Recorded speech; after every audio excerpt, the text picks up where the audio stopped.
अपने बहन और बहनोई को छोड़ दिया। 3 साल बाद देवकी के पहले पुत्र ने जन्म लिया।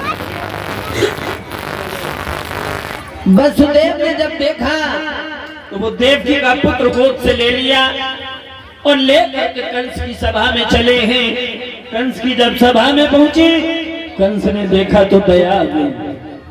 और जब दया आ गई तो कहा, इस बच्चे ने मेरा कुछ नहीं बिगाड़ा है, 8वां पुत्र पैदा हो तो ले आना, इसे ले जाओ।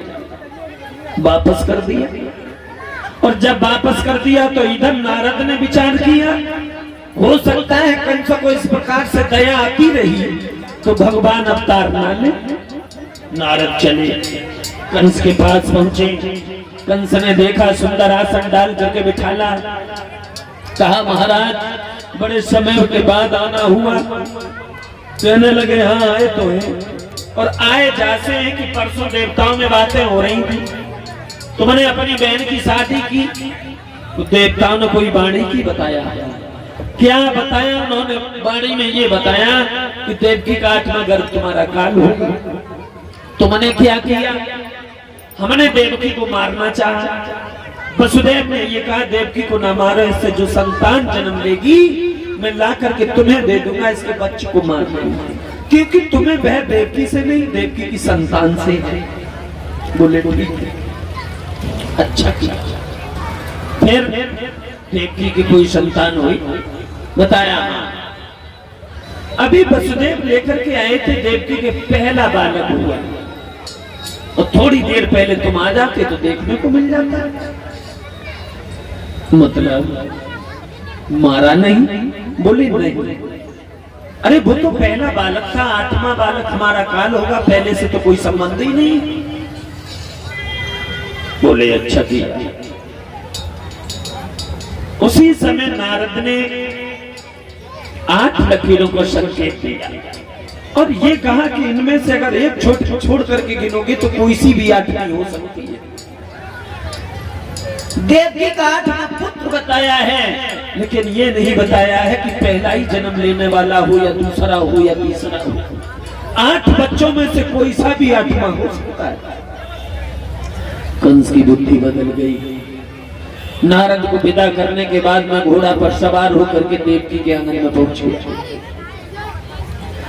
देवकी से ये कहा है, देवकी कहाँ है वो बालक? देवकी कहने लगी, भैया तुम्ही ने वापस कर दिया? बोले हाँ कर दिया था, अब लेकर के आओ। कंस ने वो बच्चा लिया। लेने के बाद में बच्चे के पैर पकड़े, 3 बार हवा में घुमाया, और घुमाने के बाद में जिस समय बच्चे को पटका तो बच्चे की हल्की सी चीख निकली, बच्चे की गोटी बची। माँ एकदम से भागी और भाग करके उस मांस के टुकड़े को उठा करके अपनी झोली में रख लिया। रोने लगी, बोली भैया ये तुमने अच्छा नहीं किया, ये तुमने अच्छा नहीं किया जो तुमने मेरे बच्चे को मार दिया। जब देवकी रोने लगी है, कंस समझ गया हो सकता है अभी ये कोई बच्चा हमसे छुपा ले। उसी समय अपने बहन और बहनोई को, दोनों लोगों को वहां से साथ में लिया और ला करके मथुरा की जेल में डाल दिया। कंस ने एक नहीं 6 बच्चे मार दिए देवकी के। 7वां गर्भ जब मां के उदर में आया है तो नारद ने माया को समझाया और ये कहा, ये गर्भ खींच करके रोहिणी के उदर में प्रवेश कर दो। माया ने यही कहा है। महामाया बोली, हमारा जैसा तुम्हारा आदेश है। गर्भ को खींच करके रोहिणी के उदर में प्रवेश किया गया। गोकुल में कंस को मालूम हुआ कि 7वां गर्भ खंडित हो गया। 8वें गर्भ का नंबर आया। कंस ने डबल पहरेदार लगा लिए, दूतियां बुला ली और उसके बाद में कहा है कि मेरी बहन के उदर में बालक आ जाए तो हमें बता देना।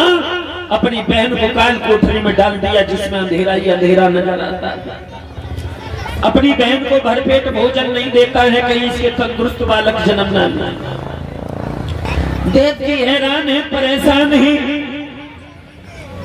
समय बीतने के उपरांत देवकी के उदर में जब बालक आया तो दूतियां पूछती नहीं। देवकी ने बता दिया, उन्होंने कंस को बता दिया।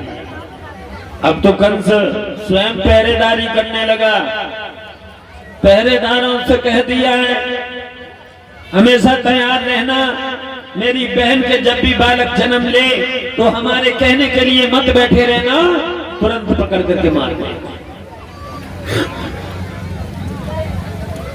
इधर अंधेरे में देवकी एक दिन रोने लगी है और वसुदेव से ये कहा है, महाराज क्या बताएं, मैं भी एक राजघराने की बेटी हूँ, आज इस काल कोठरी में पड़ी हूँ,